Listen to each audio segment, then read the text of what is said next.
move to question time, and Senator Hume. Hear, hear. Thank you, Madam President. My question is to the Minister representing the Prime Minister, Senator Wong.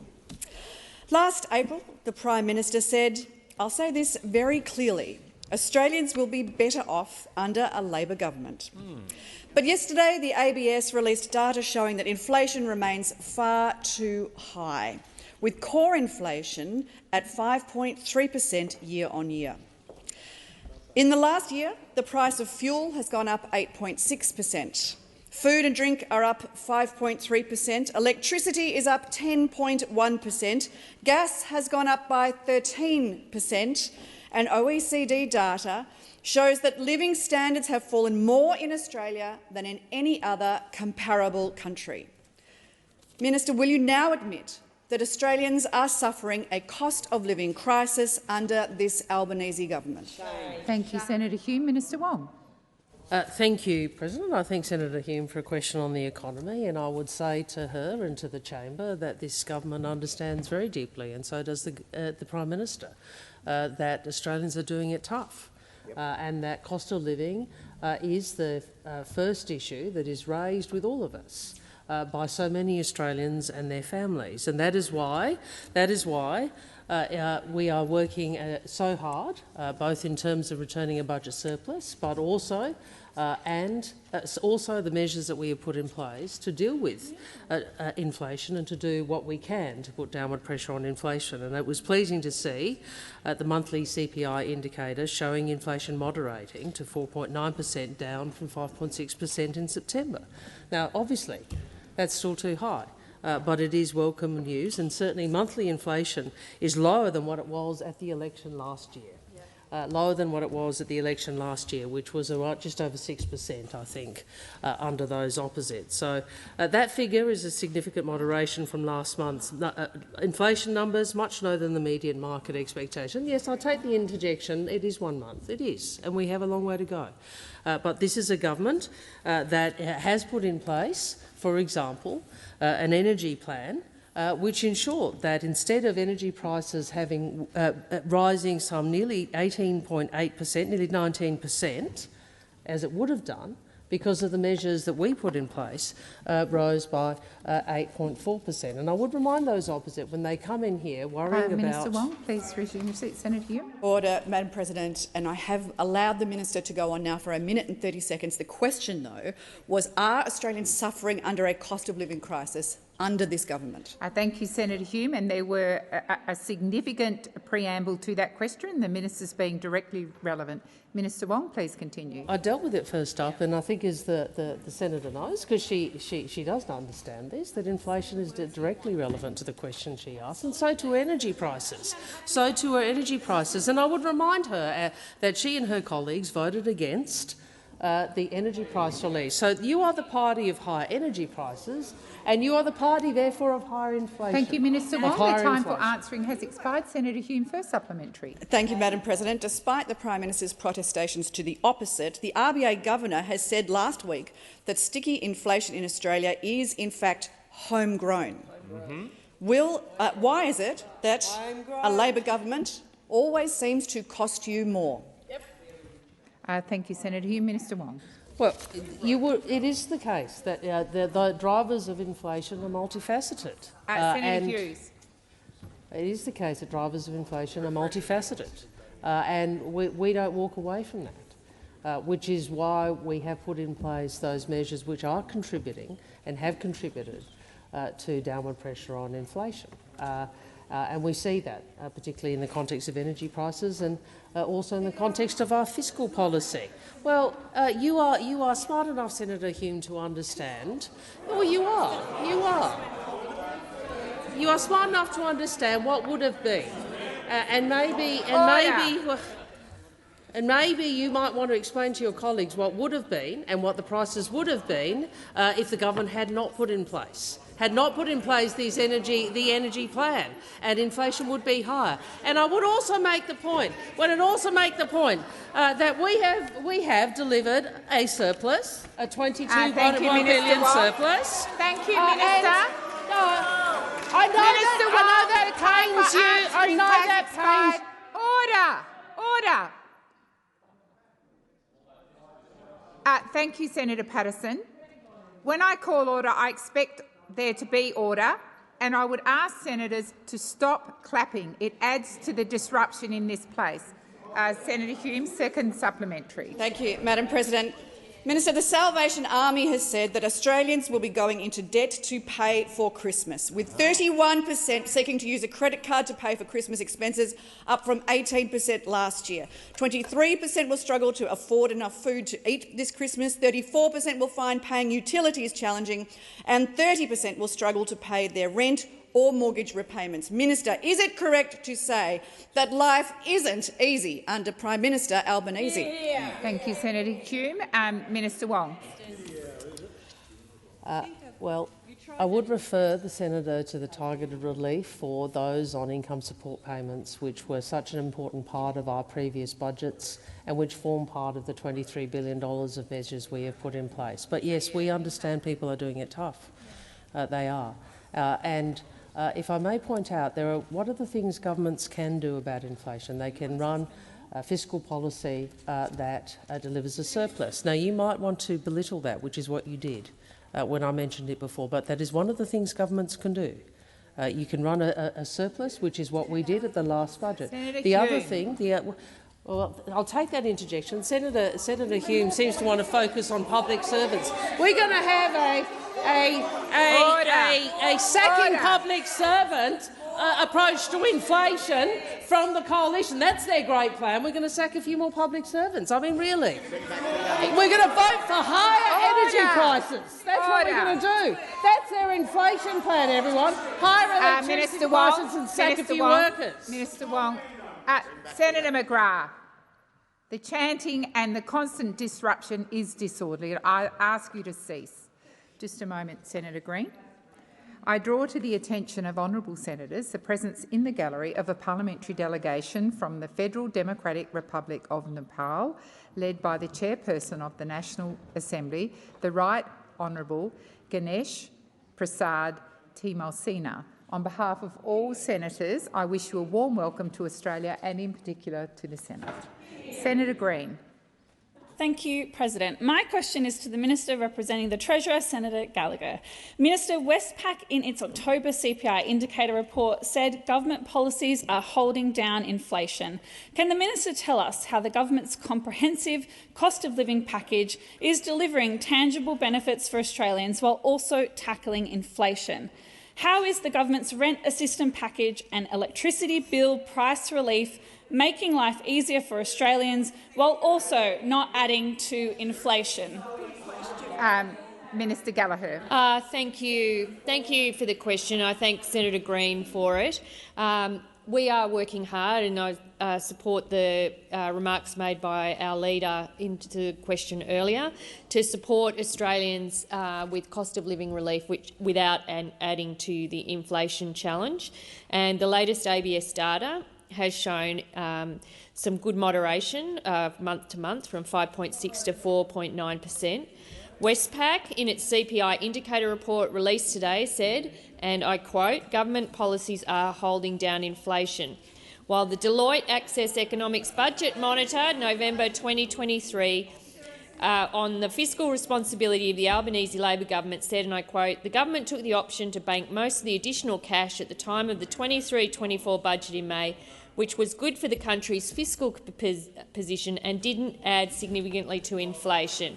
Government policy, including rent assistance and the energy price relief plan, have taken some of the pressure off, but we acknowledge that households are doing it tough while inflation remains higher than we would like, for longer than we would like." The OECD Economic Outlook for November has stated the Commonwealth Government's energy price relief plan, which set a cap on wholesale coal and gas prices — they didn't insert there that you'd voted against it, but I'll add that in — and provided targeted energy bill relief, is expected to reduce headline inflation by 0.75 percentage point by the second quarter of 2024. With all of these results coming in, you can see that the decisions that we've taken are helping to alleviate cost of living pressures on households while also not making the inflation challenge harder. Our policies, including cheaper childcare, reducing medicine costs, boosting wages, ensuring good minimum wage increases and fair pay for aged care workers, creating more than 600,000 jobs. The time for answering has expired. Senator Green, first supplementary. Thank you, President. Minister, the government is delivering significant investment in cost of living relief, including the $23 billion package delivered by the government. With government policies holding down inflation, can the minister also provide further details on how specific initiatives like cheaper medicines are easing the financial pressures on families while also delivering lasting social reform? Thank you, Senator Green. Minister Gallagher. Thank you very much, and I thank Senator Green for the question. And she is right to draw attention to the cost of living package that has a number of elements, including the energy bill relief, the medicines, cheaper childcare, our housing policies, increasing rent assistance, fee-free TAFE, which has been incredibly positive and well taken up, getting wages moving again, something that those opposite hate. We've seen that the jobs that we're creating, more jobs created under this government in the first 18 months than under any previous first-term government. And I know you probably don't like that either. We've got participation rates at record high, the gender pay gap coming down, business investment up, industrial disputes down. We've got a surplus. We didn't just print the mugs, we actually delivered the surplus. We've banked the revenue so our budget's in better shape so that we can find room for cost of living relief where it's Thank you, Minister. Senator Green, second supplementary. Thank you, President. Minister, the OECD has recognised that the Albanese government's budget settings and cost of living measures are helping to fight against inflation. How does the Albanese government's economic agenda align with key OECD recommendations for advanced economies, including investing in people and their skills, broadening and deepening Australia's industrial base, and embracing the opportunities of the net zero transformation and digitalisation? Thank you, Senator Green. Minister Gallagher. Senator Green. Thank you, President. Well done, Senator Green. Very well delivered.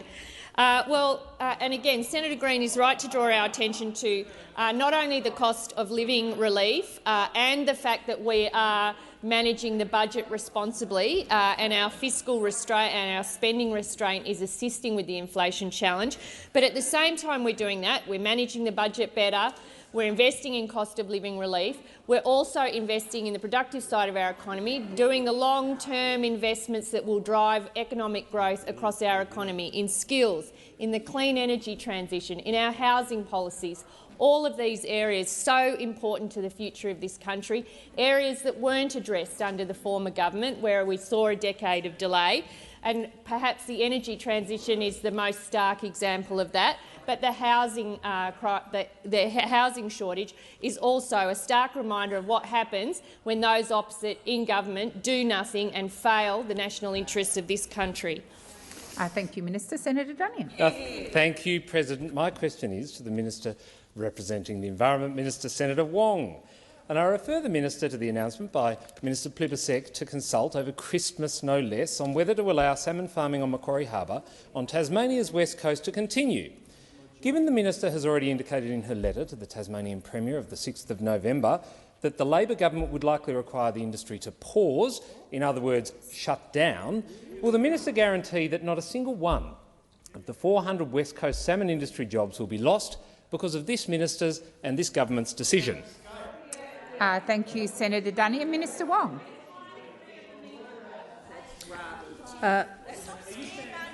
Order. Thank you. Senator Whish-Wilson. Thank you.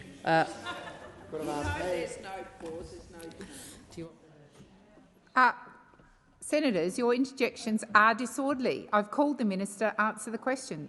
Minister Wong. Thank you, President. And I thank the Senator for the question, and certainly all Tasmanians, I know, in this chamber have an interest in this. Some have different views, but certainly those on our side understand the importance of the industry to the Tasmanian economy.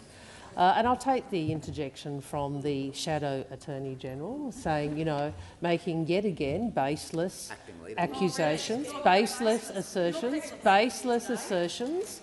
Well, we got a bit of auditioning going on here, I reckon. A bit of auditioning. but baseless accusations, and I will refer to, and I'm grateful for the indication that the announcement had been made. I appreciate the senator drawing that to my attention.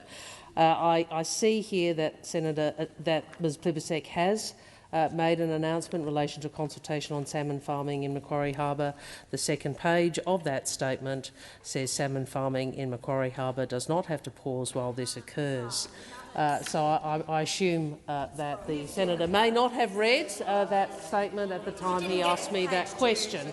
But what I would make this point that I understand, and we understand, this is an issue of contest, of concern to many people. I would make the point these laws, which have been supported by both sides of politics, I think originally introduced by a Liberal Environment Minister, are laws which need to be applied fairly and appropriately, and I'm sure that is the way in which Minister Plibersek will seek to approach this, and I would assume that the senator would not be advocating anything else. Senator Duniam, first supplementary. Well, thank you, President. I refer to the fact that the complaints that precipitated this review about salmon farming on Macquarie Harbour were lodged by the left-wing think tank, the Australia Institute, the Bob Brown Foundation, and then, of course, the Labor Party's taxpayer-funded Environmental Defenders Office. Does the minister now agree that the EDO, that funding the ETO to engage in lawfare that destroys jobs is a mistake and that funding should be stopped? Or will the minister continue to bow to the pressure of Green groups and sacrifice Tasmanian jobs as a result? Order. Order across the chamber. Order. Minister Wong. Well, I think that I think this is largely a question I was asked Monday, Tuesday. Oh, sorry. Well, I did actually answer it. I answered it at some length, talking about the importance of democracy, and I can just infer from the fact that Senator Duniam has asked it again that he didn't quite get enough Tasmanian press from my first answer, so he wants to have another go. Which, you know, good luck to him. That's what he does. But that is. The reality is, I refer to my previous answer on this. I would also say to you, we do support the agriculture industry, including the salmon industry. I think it is unremarkable to say that all industries need to continue to demonstrate that they operate in a sustainable and responsible manner. And I know that not only Ms Plibersek, but members of the Tasmanian delegation from the to the federal parliament, as well as Minister Watt, have taken a very keen interest in this. Thank you, Senator Wong. The time for answering has expired. Senator Duniam, second supplementary. Thank you, President. Given there's been no guarantee for the jobs, what does the minister say to the 400 Tasmanian men and women whose jobs are now not safe over Christmas because of this Labor government's decision to attack the sustainable salmon industry to appease the Greens? And if we need clarity, I'd be happy to table the minister's letter from the 6th of November. Order. Order. Before I call the minister, I am asking for silence across the chamber. Senator Brown and Senator Polley. Order. Senator Brown. Senator Polley. And Senator Scarr. I have constantly called this chamber to order, and when I call it to order, I expect senators to be silent. Minister Wong. Thank you, President. Well, I'll make a few points. The first point I would make is that I think an attempt to scare families in Tasmania about Christmas when... Order! Hang on. Senator Duniam, Actually, you've asked your Senator question. Duniam, I have read you the part of the minister's press release which says that industry did not need to pause. Which part of that do you not understand? Minister Wong, please. Which part of that do you not Senator understand? Wong, please resume your seat. Senator Duniam. Point of order. There's some Just a moment, Senator Duniam, resume your seat. Order. Order. Particularly on my right. Senator Duniam, point of order. Well, I'd be happy to table the letter that says there will be a pause. That is not a point of order, Senator Duniam. Minister Wong, please continue. And that's the first point I'd... Oh, come on, you guys. Order! Senator Polley, I've called you at least 5 times. And apologies if it wasn't you, Senator McGrath, but I think it was. Yes, well, I've called you on many occasions as well. The minister has the right to be heard in silence. That's the first point. So, I don't think running around trying to scare people about their Christmases is the right thing to do. The second thing I would say is that I know that Senator Urquhart and Minister Watt went to Strahan and met with just last week and met with Tasmanian, with members of the community, local salmon industry. And I would say to you, Senator Duniam, I guarantee people on this side have met a lot more workers in the industry than you. Thank you, Minister Wong. Senator Waters. Order. Order. Order. We have moved on. Senator Duniam. Senator Duniam, we have moved on. I had called Senator Waters. I expect there to be respect and silence for her question. Senator Waters. Thank you, President. My question is to the Leader of the Government, representing the Minister for Climate Change and Energy. Today, the Climate Change Minister delivered the annual Climate Change Statement. But what was not mentioned in that speech was the uncomfortable fact that the emissions figures released today show that in the last 12 months, under your government, national emissions have gone up by 3.6 million tonnes. Why are you still continuing to open up new coal and gas mines? Senator Wong. Thank you, President. I thank the senator for her questions and And what I would say to you, and I confess, with all the things we've had in the chamber and elsewhere today, I haven't read all that the minister said, but I would think this makes the very point that I have made in this chamber to you, that our targets are, whilst achievable, ambitious.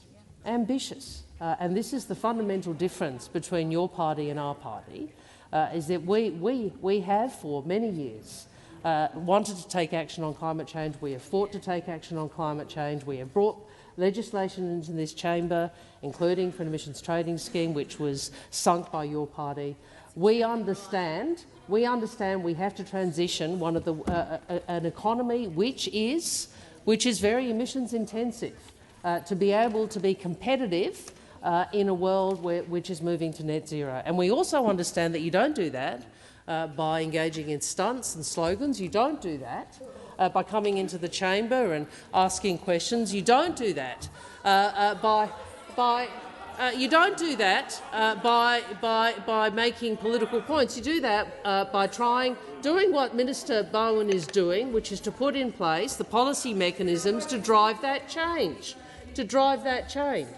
Now, we accept this is ambitious. This is ambitious. It is. But instead of coming in here and telling us, we should be doing more, perhaps you could focus on what could be done to transition this economy whilst ensuring we maintain a strong economy.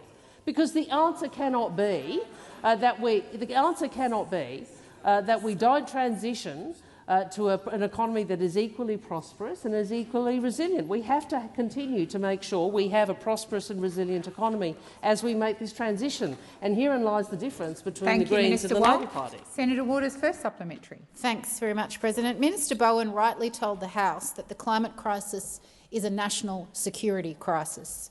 This means that every new coal and gas mine the government approves makes Australia less safe. Why is the government determined to expand Australia's coal and gas industry? Minister Wong. It is the case, and I was pleased to see— Order. Order. Order on my left. The question was to Senator Wong. Minister, please continue. Thank you, President. Well, Senator, again, I go back to what I said at the beginning. We recognise this is a transition that is going to take time, and we don't believe that the way in which we either meet our own domestic emissions nor contribute to global emissions reducing over the trajectory that has to occur by simply shutting down parts of our economy. We don't believe that. Now, what we do have to do is transition in the way we are doing, and we have put in place the safeguards mechanism. We have a capacity investment scheme, which the minister announced last week, which are all about making sure we make that transition. And I have said many times in this place precisely that climate change is a national security issue. It is an economic issue as well as an environmental issue. Senator Waters, second supplementary. Thanks, President. The minister's speech ruled out the Climate Change Authority's recommendation to look at phasing out new and existing gas connections in homes. Why is the government propping up the gas industry by opening new gas fields and trapping customers in this expensive, polluting energy source during a cost of living and climate crisis? Thank you, Senator Waters. Minister Wong. Well, the senator would well know first that domestic household gas consumption is an important part of people's everyday energy consumption, and it will remain so for some time. You would also know that the transition to renewables will take time and will take policy. I do regret that we are having this debate in 2023. I stood here in 2009 and I would have liked, not at this place, I think it was over here, I would have liked the mechanism that we put in place then to have been in place. What we did pass was the renewable energy target legislation.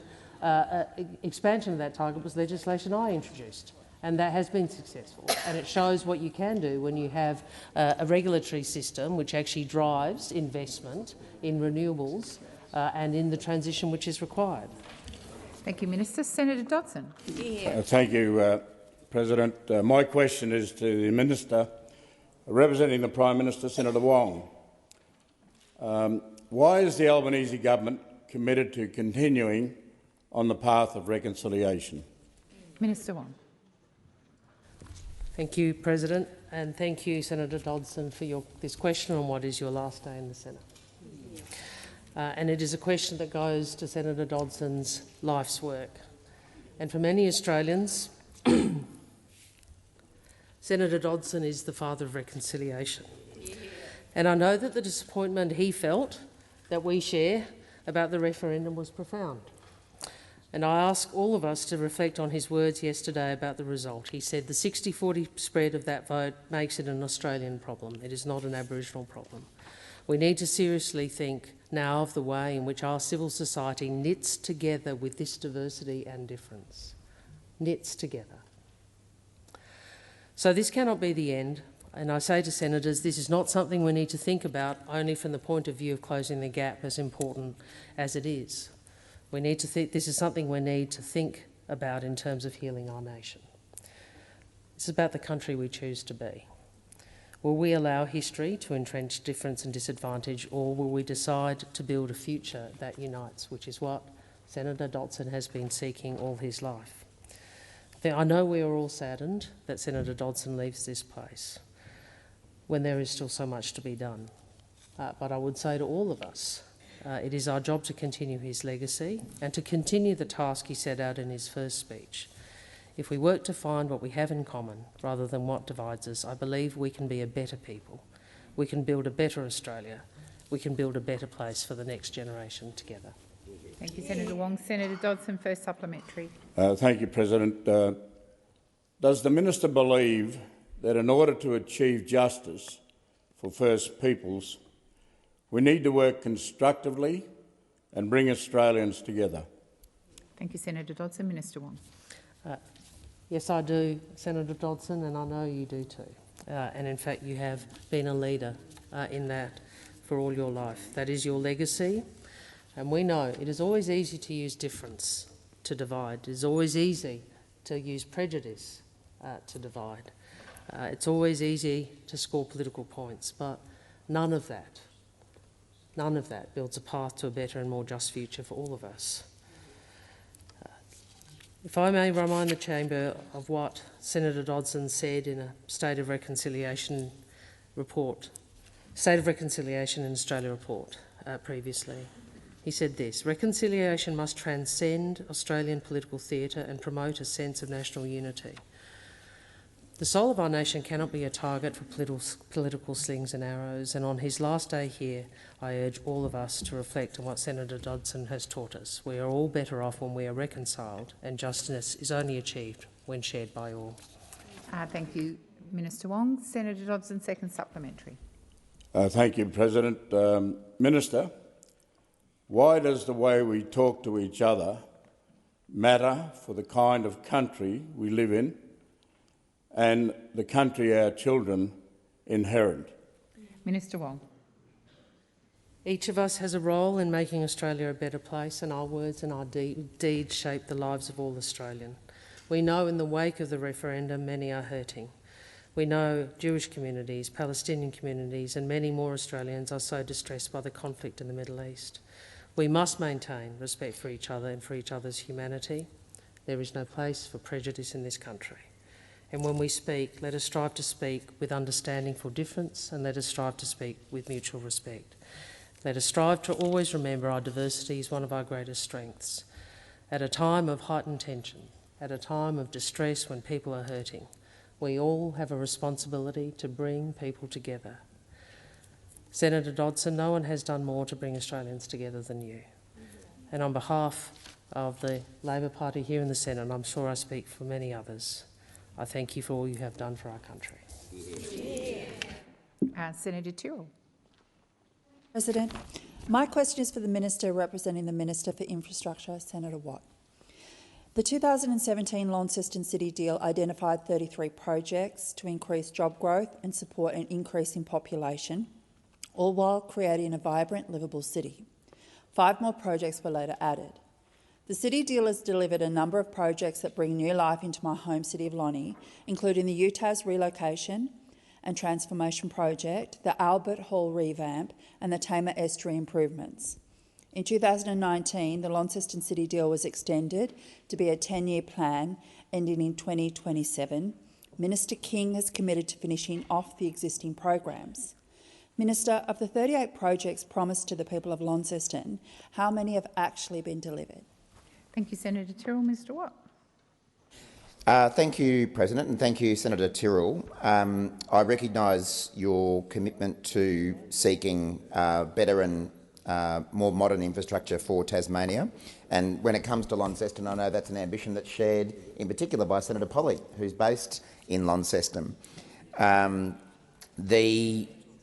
you would be aware, Senator Tyrrell, I'll come back to you as quickly as I can on the Launceston regional plan specifically, but you might be aware that in this year's budget, the Australian government committed around $2.1 billion towards major infrastructure projects in Tasmania over the 10 years from 2023-24 under the Infrastructure Investment Program. That Infrastructure Investment Program also provides $237.7 million over the 10 years from 2023-24 for smaller projects in Tasmania. I'm confident that at least some of them would be in Launceston, which is obviously the focus of your question, and they will be delivered through programs such as Roads to Recovery, Black Spots, Bridges, Renewal and the Heavy Vehicle Safety and Productivity Program. It was only last week, actually, Senator Tyrrell, that I was in Launceston again. It was when I was on my way to Strawn with Senator Urquhart to meet with representatives of the salmon industry and local members of the community about their concerns. That was a trip that I don't think Senator Duniam took last week. He preferred to stay in Hobart. I'm not sure what Senator Duniam was up to in Hobart last week. But he wasn't in Strawn talking to people from the salmon industry, and he wasn't in Launceston either. But I was reminded of the incredible development that we've seen in Launceston over the last 10 to 20 years, where it's become a really modern, vibrant city, a flourishing arts scene. Thank you, Minister. The time for answering has expired. Senator Tyrrell, first supplementary. I recommend the hamster wheel at the goal. You should give it a go, Senator Watt. It's great. The department publishes the annual progress reports, but the last annual report was released in 2021. Why hasn't the department published its 2022 and 2023 reports? Does the department have something to hide? Thank you, Senator Tyrrell. Minister Watt. Thank you, Senator Tyrrell. I'll have to come back to you on notice as to why those reports haven't been tabled and what the intention is around tabling them. I'm sure that it wouldn't be that there's something to hide there because, as I say, to the contrary, our government has invested very heavily in infrastructure and other services in Tasmania, including through the regional deal that you're talking about. If I might just stray slightly from the question, the other thing that we've invested significantly in Tasmania is urgent care clinics, because we know that Tasmania, like many other parts of the country, has not had adequate GP bulk billing services to cater with growing populations and ageing populations. And that's why I think we're up to 3 urgent care clinics, I think it is, in Tasmania that have been opened now. And that is going a long way to deliver on those health needs of Tasmanians in addition to the infrastructure issues that you're talking about. Thank you, Minister Watt. Senator Tyrrell, second supplementary. Thank you, President. Without upholding the transparency measures of public reporting, which even the Morrison government managed to keep, the people of Launceston remain in the dark about the Albanese government's progress on these projects. How can the people of Launceston be confident that the Albanese government will deliver on the remaining projects, especially when we don't know how many have been delivered? Thank you, Senator Tyrrell. Minister Watt. Senator Tyrrell, I can certainly assure you of the Albanese government's commitment to delivering on the regional plan that you've been asking questions about, and I can tell you that there'd be no way we could get away with not delivering on that regional plan, given the calibre of Tasmanian Labor senators that we have here in these ranks, and yourself, Senator Tyrrell. So I can assure you that the Tasmanian senators are regularly up my ribs about matters involving Tasmania that sit within my portfolio, and I'm sure that they and I do want more Tasmanian Labor senators. In fact, I'd like to have 12 Tasmanian Labor senators, although, Senator Tyrrell, we might give you a Guernsey as well. But what we don't need is any Liberal Tasmanian senators who sit back and deliver very little for their state, like to prance around talking about scape and the salmon industry, but never actually do anything to help. But Senator Tyrrell, very happy to work with you on these matters going forward. Thank you, Minister. Senator Cadell. Thank you, President. My question is to the Minister for Agriculture, Fisheries and Forestry, Senator Watt. Senator Cadell, please resume your seat. That was incredibly disorderly, particularly on my right. Senator Cadell, I invite you to begin the question again. Thank you, President. I do feel safe. My question is to the Minister for Agriculture, Fisheries and Forestry, Senator Watt. On the weekend, red imported fire ants were detected in Mulwillumbah on the north coast of New South Wales. Can the minister explain why the Albanese government delayed the $268 million commitment in the 23-27 response plan until the 22nd of October this year, when it was required far earlier? Thank you, Senator Cadell. Minister Watt. Thank you for the question, Senator Cadell. Thank you very, very much for the question, Senator Cadell. I have been wondering whether we'd have a single question from the National Party in question time this week. We know that Monday was an RDO for the Nats. We know Tuesday was an RDO for the Nats. Senator Watt, we know Wednesday was an RDO for the Nats. I am going to draw you to Senator Cadell's question. And it's great that Thursday, the last day of the sitting week, we finally have a question from the Nats. And in particular, I'm very much welcome a question from the Nationals about fire ant funding. Because let me tell you about fire ant funding under the Albanese Labor government compared to what we saw under the government of which the National Party was a part. When we came to government, just like the biosecurity budget in general being cut savagely by the National Party when they held this portfolio, being cut by about $100 million per year, which we had to fix in this year's budget, not a coalition government, not a National Party government, but a Labor Party government delivering biosecurity, that when it comes to fire ants, what we also found was that funding for fire ant eradication under the National Party had been cut to about $16 million per year. Nowhere near enough to deliver on the real threat that we face from fire ant funding. Now, what have we done in contrast? Well, what we've done is invest an extra $268.2 million over the next 4 years to take the average of fire ant eradication funding, not from the $16 million measly amount we saw under the Nationals, but to an average of about $70 million over the next 4 years.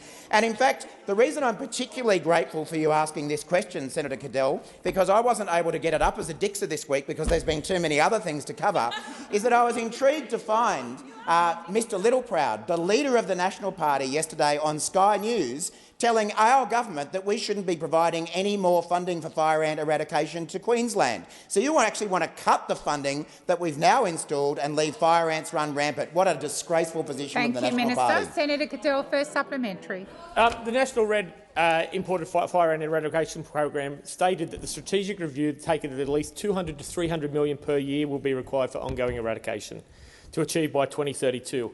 However, only $94 million was spent in 22-23. Why is this government not demonstrating leadership and committing the funding that's required to eradicate them? Minister Watt.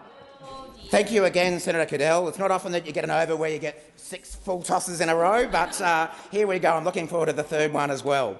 Senator Cadell, I'm very sorry that you were given this question because I know that you do care about these matters, but your party's track record on this issue is absolutely abysmal. And as I say, I cannot believe that only yesterday your party leader, Mr Littleproud, the current Shadow Agriculture Minister, and the Agriculture Minister at the time who cut funding for fire ant eradication, he was on Sky News, and on this time I'll give you a direct quote. Mr Littleproud told Sky News that the Queensland Government, quote, shouldn't be given any more money to deal with the spread of fire ants. Can you believe that from the National Party, saying no more funding for the Queensland Government for fire ants? Where do you want them? Do you want them running around not just Queensland but into New South Wales, into the Hunter, into the Victoria, into Tasmania, they'll probably catch the ferry over if Mr Littleproud had his way, into South Australia. You want to cut funding that we've provided. The time for answering has expired. Senator Cadell, second supplementary. Yeah, and one more. With the Queensland Government unable to stop the fire ants in their own state, they've now progressed 13 kilometres from the Queensland border and away from your home. Why should the Albanese Government not urgently review the adequacy of the fire ant eradication funding and find ways to commit topping up the funding where it is needed? Thank you, Senator Cadell. Minister Watt. Let's make this a pull shot over for 6. Senator Cadell, I'm sorry that you were given this question to ask. And none of your colleagues were willing to ask this question. But, Senator Cadell, you've just asked me to bring forward funding. That is exactly what we have done. Since when we were elected, we brought forward the funding that remained in the fire ant eradication program that was left behind by your government, and now we've actually added an extra $268.2 million. Now, Senator Cadell, you might be asking us to bring forward more funding. Your party leader wants to cut the funding that we're delivering to Queensland. He wants to get rid of the fire eradication program. Has he spoken to Queensland farmers about that? I know Senator McKenzie hasn't ever met a farmer, but I don't know about the farmers in Victoria, whether they'd support cutting the fire ant eradication program. So $268.2 million that we've dedicated for this program, you want us to cut. The National Party, we know, gave up caring about farmers a long time ago. Senator Canavan's on the record saying they're not a core constituency of the National Party, and Mr Littleproud has disproven it as well. The time for answering has expired. When you've finished, Senator McKenzie, I'll call Senator Van. Senator Van. Thank you, President. My question is to the Minister for Foreign Affairs, Senator Wong. I'm concerned about the vile rise of anti-Semitism and Islamophobia and would like to understand what the government is doing about this distressing situation. Can the Minister please inform the Senate what measures the government is currently implementing to ensure the safety and security of international delegations visiting Australia, particularly in light of the recent incident at the Crown Plaza, Melbourne, involving a delegation of families of hostage victims in the Hamas-Israeli conflict? Thank you, Senator Van. Minister Wong. Thank you to Senator Van for the question. Thank you, President. And if I may pick up your question at the last part, which is I want to make some comments, in fact, about that issue, because my first response to those who engage in those protests is have some decency. Have some decency. I had the privilege, as did many people, of meeting with the loved ones of those killed or taken hostage. And I know that our members of Parliament met them, and the Prime Minister and the Deputy Prime Minister and I met with the delegation. And they're dealing with a horrific situation. They have people who have lost children, siblings whose brother was taken hostage, and it is, I think, for protesters to go out of their way to their hotel to engage in what was, I think, intimidating behaviour, I think is really beyond contempt. And what I'd say to people in this country is we all have our beliefs, and some people in this country have very different beliefs on this issue. But as I've said many times in this place, the strength of your conviction about your view should not override your fundamental decency and recognising the humanity of the other. And I think it is disturbing, distressing, and it does nothing to advance the cause for peace, or for peace in the region. We will always denounce anti-Semitism and reject it utterly, and we all should. We should denounce all forms of prejudice. The time for answering has expired. Senator Van, first supplementary. Thank you. Thank you, Minister. In the context of that recent confrontation, some have called it victim blaming, involving this Israeli delegation, pro-Palestinian protesters, how does the government propose to balance the right to free speech and peaceful protests with the imperative to maintain public order and protect international visitors? And additionally, what specific guidelines or protocols are in place to manage situations where rights to protest and the safety of individuals may come into conflict? Thank you, Senator Van. Minister Wong. I think in your thank you, President. I think in your question, Senator Van, you actually go to the very issue, which is all of our rights are not absolute, or very few, and the right to freedom of speech needs to be balanced by the right for people to feel safe and to be safe. That's the balance we seek to have, for example, in the Racial Discrimination Act with Section 18C. That's the balance we should exercise and observe as leaders in this place. People have a right to peaceful protest in this country, but that should not extend to violence or intimidation. And again, I go back to this point. No matter how fervently any one of us believes that we are right, that does not give us the right to disregard the experience of others or to behave in a way that is not decent. We, in all sides of the Thank you, Minister. debate, The time for answering has expired. Senator Van, second supplementary. Thank you, President. In light of the recent events where teachers in Victorian schools have been reported to engage in pro-Palestinian actions, what measures is the government taking to ensure that political activism does not infringe upon the neutrality expected in educational settings? And how does the government plan to address this issue while respecting freedom of expression? Thank you, Senator Van. Minister Wong. Well, 2 points. I think Senator Watt was asked that question this week, and he referred to Minister Clare's public statement that he believed children should be at school. Again, I think your question goes to the heart of how we, as a multicultural society with a range of different views, a different range of different experiences, manage our differences. I am someone who believes, and I think I would hope most people in this chamber, that our multiculturalism and our diversity is such a great strength of this country. It's one of the things that makes me most proud. And Victoria, is, I think, the most multicultural state. Now, I've said that. You watch, I'm going to get a lot of criticism from New South Wales. But anyway, I think statistically that is the case. But the point, Queensland is. Okay, that's what Senator Rennick says. We also have to make sure we manage our differences respectfully. And this has been hard to do because people are distressed, but we would continue to urge people to do so. Thank you, Senator Wong. The time for answering has expired. Senator Stewart. Thank you, President. My question is to the Minister for Trade and Tourism, Senator Farrell. Australia's tourism industry makes an extremely valuable contribution to jobs across Australia and to our national economy. However, in recent years, the industry has faced challenges presented by the pandemic. Can the Minister update the Senate on the latest outlook for the recovery and future growth of this vital sector? Minister Farrell. Thank you, President, and can I thank Senator Stewart for her question, and I know she has a great interest in the tourism sector as it affects the great state of Victoria. On Tuesday, Australia's latest tourism forecast for 2023-2028 were released, showing a stronger outlook for international arrivals growth than previous predictions.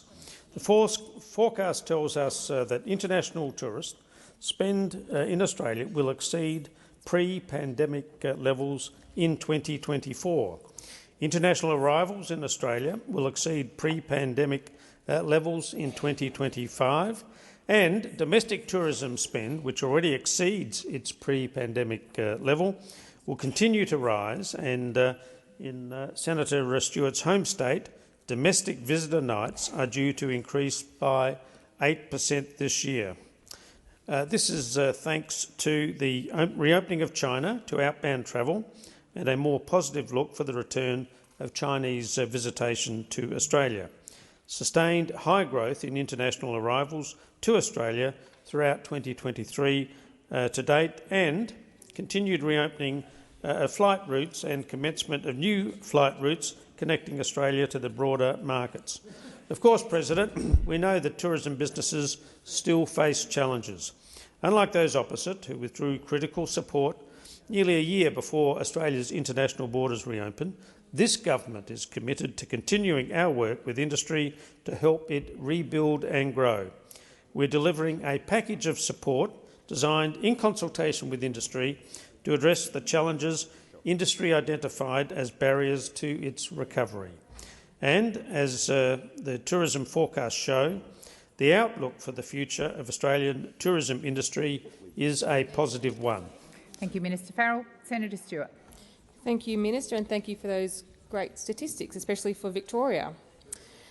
Minister, what actions is the Albanese government taking to support the Australian tourism industry to bounce back from the impacts of the global COVID-19 pandemic and help it grow into the future? Minister Farrell. Thank you, President, and thank Senator Stewart for her first supplementary question. The Albanese Labor government is supporting Australia's tourism industry in many, many ways. Our Come and Say G'day campaign has been viewed by 1.15 billion times. We've delivered a $48 million package for the industry, including grants to help tourism exporters reconnect with key markets. Funding for activities that encourage people to choose tourism as a career.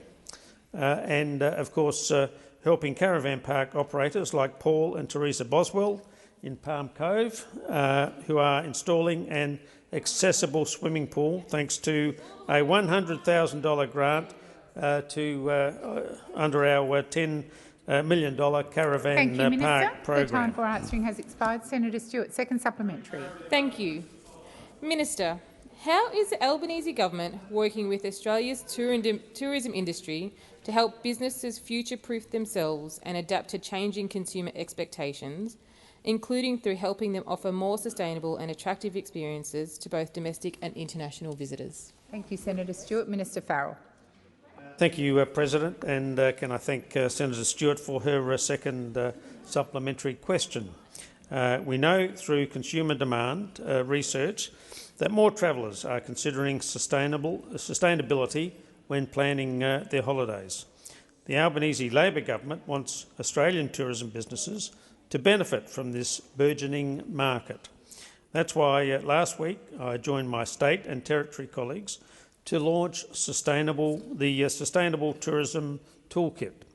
The toolkit provides clear, practical advice for businesses on how they can operate more sustainably, allowing them to attract this growing market while cutting their own costs on things like energy and water. Well, we're doing it. We're doing it, Senator Scarr. Yep, Senator Scarr. A sustainable, thriving tourism industry means jobs, growth and infrastructure that benefits our communities and our economy. Thank you very much. And my question is to the Minister representing the Prime Minister, Senator Wong. Minister, why did the Minister for Home Affairs fail to prepare for an expected High Court loss and then falsely claim she was advised the government would win? Minister Wong. Well, I don't accept the propositions in the question, I know, Senator Cash, that you would like me to agree with every proposition you put to me, but I found over the time you've been here that that is not actually a very sensible practice. Order. But what I will say, she puts things to me. She's allowed to. I'm allowed to say no. That's how it goes. That's what we do.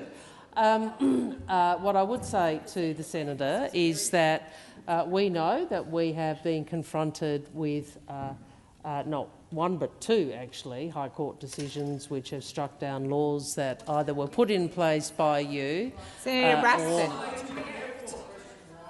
put in place by you. Order on my left. It is. Order. It is good, isn't it? So they can see that they put these laws in place, the ones that have been struck down. Please resume your seat. Order on my left. Senator Cash, I'm calling you to order, and I'm calling those on my left to their order. The question's been asked. The minister is answering it. Senator Ruston, order. Order. Senator O'Sullivan, you're not in a debate with me. I am simply asking you to be respectful and stop interjecting. Minister Wong. I know that those opposite don't like to be reminded that the laws that were struck down were laws that Mr Dutton had put in place, or that had been, or schemes that he'd put in place. But that is the case, and the point I'd make is that you don't make Australians safer by shouting.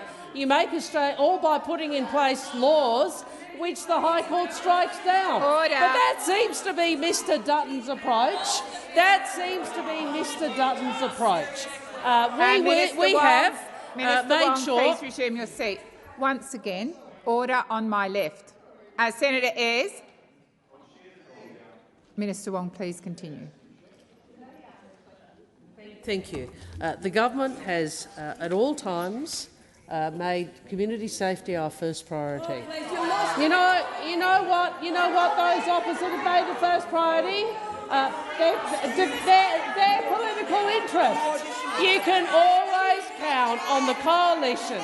You can always count on the Liberal Party to put their own political interests first. You can always count on Mr Dutton to put his own political interests first. And of course, and please do ask me another question, because I want to get to the fact that you voted with the Greens against strengthening the laws. Thank you, Minister. Senator Cash, first supplementary.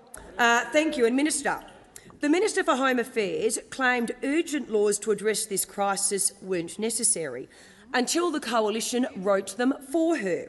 Despite your government's desperate and pathetic attempts to blame the opposition, isn't it true that this detention crisis is entirely of your own making? Order. Order. Order. Senator Henderson. Order. Order on my right. Order. Minister Wong. Well, I would remind those opposite that I'll take that interjection. Yes, we complied with the High Court decision. Now, I know that those opposite, a bit of robo-debt, that's what you want to do, isn't it? You want a government that doesn't comply with the law. But what we did do, what we have done, is put in place a stronger legislative framework to assure community safety. And that stands in stark contrast to what occurred in the House yesterday or the day before. when Mr Dutton, despite beating his chest about how tough he is and how much he cares about community safety, voted with the Greens against legislation which were about strengthening visa conditions. So every time you talk tough on this, let everybody know Senator Cash's party voted with the Greens against stronger conditions. Just a moment, Senator Cash. The level of shouting and disorder in this chamber from both sides, but particularly on my left, is quite disgraceful. There is little point in me calling order and trying to shout louder than those who are shouting. I'm asking you to be respectful. I'm asking you to listen in silence. I should not have to repeatedly call order. Minister Wong, second supplementary.